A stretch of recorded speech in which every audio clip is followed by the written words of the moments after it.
Hey guys, welcome to another Winemaker Wednesday. In the last video, we were walking through the vineyard after harvest, and that was a great time, but it occurred to me that we've never talked about the entire grape growing season, the grape growing cycle.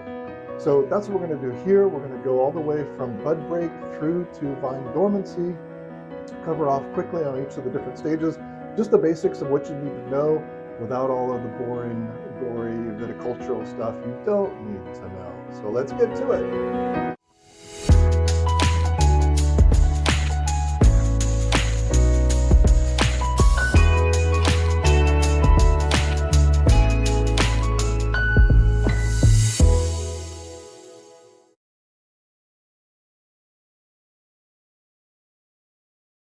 All right, well, let's just run through really quickly the basic stages of a grape growing cycle. In fact, there are 8 different stages.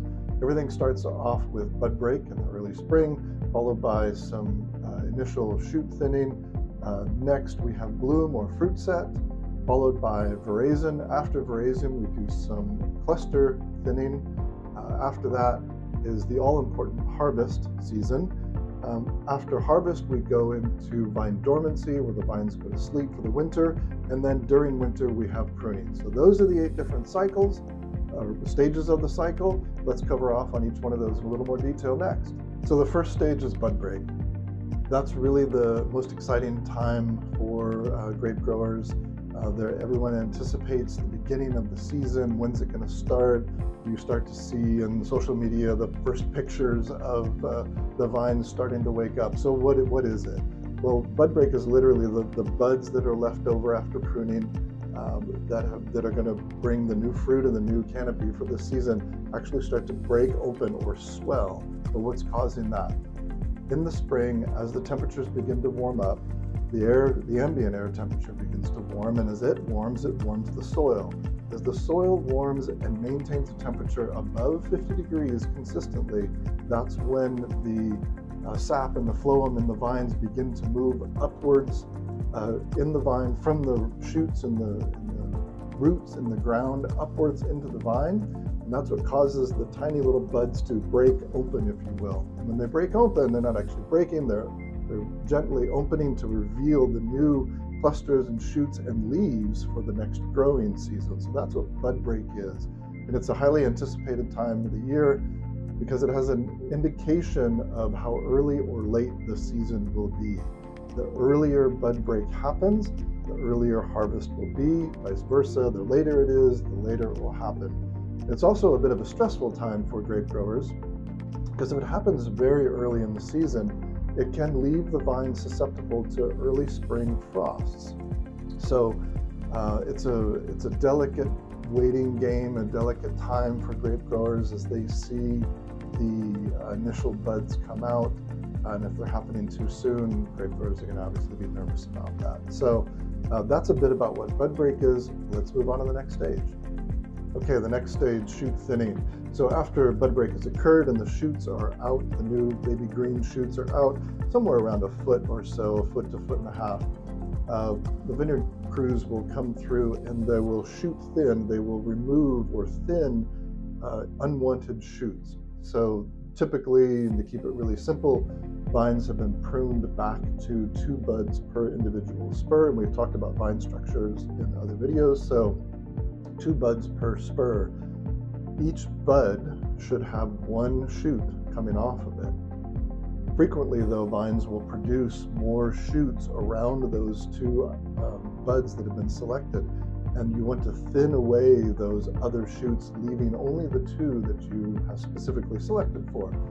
It's important for several reasons, but not least of which it unclutters the vine structure and the canopy structure itself. It allows for airflow to move through the canopy, and it helps direct all of the vine's energy to the shoots and ultimately to the clusters that we've selected and planned for, versus going to a bunch of growth that is nothing but vegetative growth and would ultimately detract from the quality and the overall production of the vine. So it's an important step. It's a very easy step. Crews go through and literally with their fingers will just knock off these little shoots or thin these little shoots as they go through the vineyard. So it's a very quick pass through the vineyard. That's shoot thinning. All right, so next up is bloom and fruit set. And you kind of use the terms intermingled, but they actually are two different things. So the little baby clusters that we've seen in other videos actually bloom, they become flowers, and those flowers are self-pollinating. It's an important time of year because every one of those little flowers that pollinates will become a grape berry in the future, in the rest of the season. It's very susceptible to atmospheric conditions, to the weather going on at that time. So if it's too hot, if it's too windy, if it's too cold, if there's hail damage, any one of those things can come through and cause the flowers to not pollinate. Every flower that doesn't pollinate means there's one less grape berry. So while there's nothing to be done from a farming standpoint other than to watch the weather carefully, it's a critical time of year to help ultimately set the crop load for the rest of the year. So that's bloom and fruit set. So next up is veraison, or veraison, depending on if you're French and want to say it in the French way. But it's an important part. It marks the beginning of the actual grape ripening season, where Chardonnay white varieties will lose their green color and become a sort of a translucent yellow color to the berries themselves, and red grapes will actually start turning red or start turning a dark purple, as we've seen in other videos. Sugars will start to increase, acids will start to decrease, and the beginning of veraison marks really the rest of the season from a timing standpoint. So once you see veraison happening, and at about 50% veraison is the usual measure, harvest will happen between 40 and 60 days after that. So it's an important measure for winemakers and vineyard managers to see and mark the time of when veraison is happening, because then they can kind of plan out when the rest of the season is going to finish and when harvest is going to start, actually. So veraison is a really important piece. It's really the very, what to know about it is the beginning of that ripening season. All right, so next up is fruit thinning. After you have most of the veraison cycle complete, so you're at about 95% or so of the way through veraison, you actually have a few of the clusters that are still green or still have green berries on them. And to produce the highest quality wines, the crews will go through and cut off those clusters that still have some green berries. Why is that? Because, as we said, veraison is the start of the ripening cycle. So as you have most of your grapes fully colored, and you have some that are less colored or still have some green color to them, that means that they're ripening slower. And you want to get rid of those slow ripening clusters, and you want all of your fruit to be ripening together at the same time. That's why it's important to go through and fruit thin off the less mature or slower ripening clusters. So that's fruit thinning. Okay, well, next up is harvest. We all love harvest, and it may seem simple, but the simple thing to do and to accomplish is to go out there and pick those grapes and get them to the winery, but it's not that quite simple. You first have to decide when to harvest, and that is completely subjective. One person's harvest date is somebody else's different harvest date. What they're looking for in the flavors and the chemistries of the fruit versus someone else. It all depends on the style of wine that they're making, the experience of the winemaker and the vineyard manager. There's so many different ways to look at when to harvest a vine, and I couldn't possibly begin to detail a specific method for you. It really just comes in experience and walking and tasting, understanding the chemistries and the ripening of that fruit, and then making the all-important critical decision of, we're going to pick it tomorrow, go get it. So that's that. There are really two main ways to harvest the fruit. One is by hand, which we've seen in some of our videos. Crews are walking through with an empty lug or bucket, and they're harvesting about 30 to 35 pounds of fruit in each one of those, using a hook knife or little clippers to do that. The other method, machine harvesting, so very large, expensive machines that roll over the top of the canopies, roll through the vineyards, and either shake the trunks to knock the berries off of the cluster into catch basins below, or they're beater arms that are hitting kind of where the clusters are and knocking the berries down. Those machines have come a long, long way in the last 30 years or so, and today those machines, while it's machine harvesting, the quality of machine harvesting is actually very high. So there's some really, really expensive wines that are being machine harvested. However, probably the most expensive wines are still done by hand. It is the most gentle way to do it, albeit it is very slow. So that's harvest. There's a lot that goes into it. Check back some of our videos. You can see a little more detail about what that entails. But let's keep going. All right, well, we're almost to the end of the season, and vine dormancy.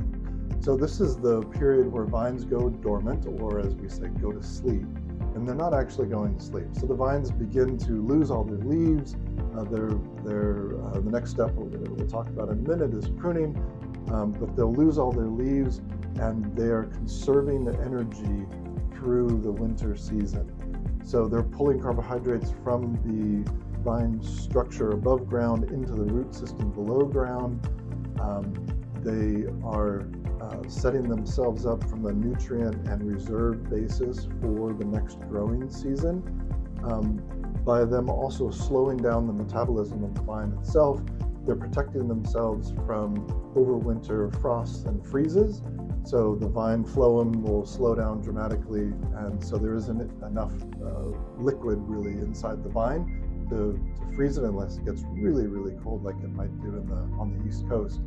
But it'll basically, it's protecting itself from the harsh winter season. The other thing that's happening during vine dormancy is, again, they're not actually fully going to sleep. With all those reserves that have been pulled down into the root system, it's the part of the cycle where the roots, the new baby roots, are actually growing and flourishing, and setting the vine up to be able to uptake all those nutrients and water in the spring when bud break happens. So while it appears that not much is happening above ground, in fact, below ground, there's quite a bit happening with new root growth and reserves and carbohydrates being stored up during that season. The vine dormancy is absolutely critical for a vine. It needs X number of days and hours, if you will, of cold temperatures to be able to set it up for the ideal growing season come next spring. All right, last but certainly not least is all important pruning stage of a vine's growth cycle. And this can happen as early as December. Typically it happens after the new year in January. It takes several weeks for it to occur. Pruning most often is done by hand, and it is a bit of an art and a skill to pruning. If you don't know how to prune, you can walk into a vineyard and start making some cuts and actually do a fair bit of damage. So it takes some training, it takes some experience to be able to prune a vine correctly.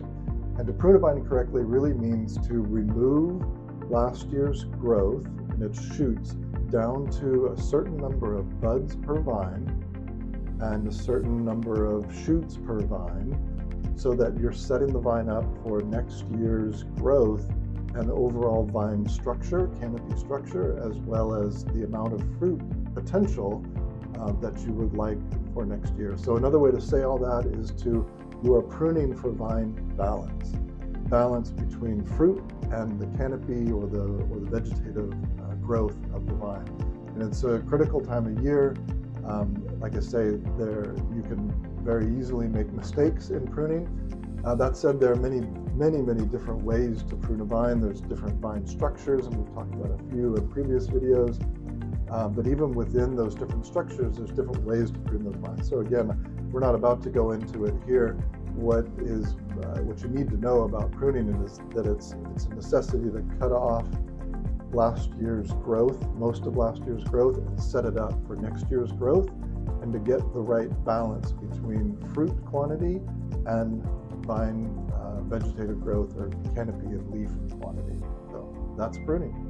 All right, so those are the 8 stages of a vine's growth cycle, all the way from bud break all the way through to pruning. Hopefully you've learned a few things. Any questions or comments, be sure to leave them in the comment section below. We'll be sure to answer all of those. Hopefully you've learned a few things. Make sure to hit like and subscribe if you want to see some more videos, and we'll talk to you in the next one. Cheers.